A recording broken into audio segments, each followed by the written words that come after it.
hello लोगोफोर बरायबाय बड जब इनफो अफिशियल यूट्यूब चैनेलाव बिग आपडेट लाना फैदों एसएससी निफ्राय बेनो जाबाय एग्जामनि बागै बेनिफ्राय रिजाल्ट एसएससी कॉन्स्टेबल बेनिफ्राय एग्जाम बेनो जाबाय combined higher secondary level exam 10 pass HS pass level बेनिफ्राय लेटेस्ट नोटिफिकेशन मा सफैदों नोंथांमोना फैदों नायदो जाय नोंथांमोना चैनेलाव गोदानै फैदों सब्सक्राइब खालामना लाबानो जाबाय बेबादि आपडेट मोनबाय थानो बड जब इनफो अफिशियल यूट्यूब चैनेलाव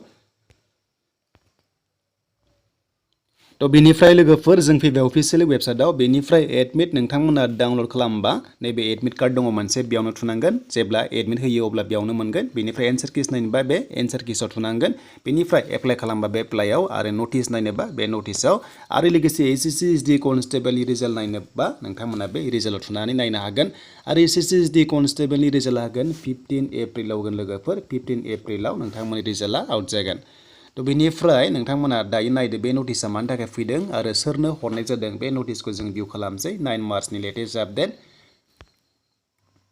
दा जों बेयाव नोटिसखौ डाउनलोड खालामबाय जाय नोंथांमोना भिडिअ नायना मोजां मोनो लाइक खालामबानो जाबाय आरो हानायसिम शेयार जाहाथे बयबो मिथियो आपडेटखौहाय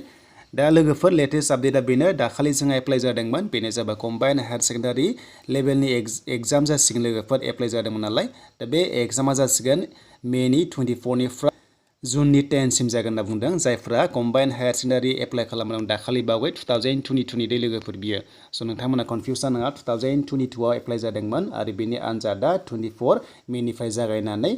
10 जुनसिम जागोन थ' बेनिफ्राय कम्बाइन्ड ग्रेजुवेट लेभेल नोंथांमोनाबो जायफ्रा एग्जाम होनो गोनां दङ स' नोंथांमोना एग्जामा एप्रिलनि 11 निफ्राय जागायनानै 21 सिम जागोन एप्रिलसिम आरो बे जाबाय टायार 1 एग्जाम गोजा थ' टायार 1 एग्जाम गोजा बेनिफ्राय टायार 2 थागोन दा फार्स्टआव टायार 1 जाग्रोयो बेनिफ्राय टायार 2 बेनिफ्राय लास्टआव नोंथांमोनखौहाय पार्सनेल इन्टारभिउ एबा नोंथांमोनखौहाय भाइभा लानाय जायो दा लोगोफोर बेखिनियानोसैमोन लेटेस्ट आपडेटआ बेनिफ्राय एसएससी कॉन्स्टेबलनि रिजाल्टआ एप्रिलनि 15 आव ओंखारगोन नोंथांमोना फाइनाल लिस्टखौ मोनसिगोन जे नोंथांमोना पिएचडि होनो मोननायनि जायफ्रा सेलेक्ट जायो अब्ला नोंथांमोना रानिं खालामनो मोनसिगोन आरो बेनि जाबाय 5 किल'मिटार मिथिखायो हौवाफोरा नोंथांमोना बेनिफ्राय हिन्जावफ्रा 1600 मिटार्स खारनो मोनगोन एसएससी कॉन्स्टेबलआव दा बेनिफ्राय काट अफ बेसेबां थांगोन बिनि सायाव नेक्स्टआव भिडिअ खालामगोन दा लोगोफोर बेखिनियानोसैमोन दिनैनि लेटेस्ट आपडेट